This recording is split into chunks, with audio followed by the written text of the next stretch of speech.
Hi friends, எல்லோருக்கும் வணக்கம். எல்லாருக்கும் ஒரு டவுட் இருக்குது. அதாவது என்ன அப்படின்னா, MT5ல் பை பண்ணால் மொத்தமாக தான் க்ளோஸ் பண்ணணுமா, இல்லை பார்ஷியலாக க்ளோஸ் பண்ணிக்கலாமா அப்படின்னு ஒரு டவுட் இருக்குது. அதை பற்றி தான் இன்றைக்கி நம்ம பார்க்க போகிறோம். வாங்க வீடியோக்குள்ளே போவோம். கோல்டு வந்து 0.25 பை பண்ண போகிறேன். பை பண்ணிவிட்டேன். இப்போ நான் க்ளோஸ் பண்ணால் இந்த 0.25 மொத்தமாக தான் பை பண்ணணுமா, க்ளோஸ் பண்ணணுமா, இல்லை பார்ஷியலாக க்ளோஸ் பண்ணலாமா அப்படிங்கிறது தான் இன்றைக்கி பார்க்க போகிறோம். இங்கே பாருங்கள், இப்போ 0.25 இருக்குது. அதை நான் க்ளோஸ் பொசிஷன் கொடுக்குறேன். ஃபுல்லாக க்ளோஸ் பண்ணணும்னு தேவை கிடையாது. 1 2 3 4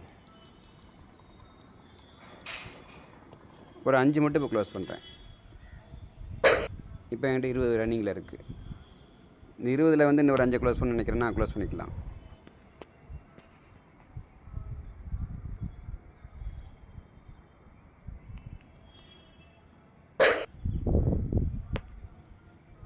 இல்லை சார், 10 க்ளோஸ் பண்ணணும். எப்படி க்ளோஸ் பண்ணுறது?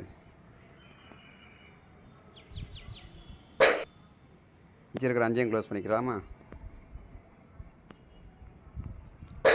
இப்படி பார்ஷியலாக க்ளோஸ் பண்ணிக்கலாம். இது பாதி பேருக்கு தெரியல. அவங்க டவுட்டை கிளியர் பண்ணுறதுக்காக போட்ட வீடியோ. தேங்க்ஸ்.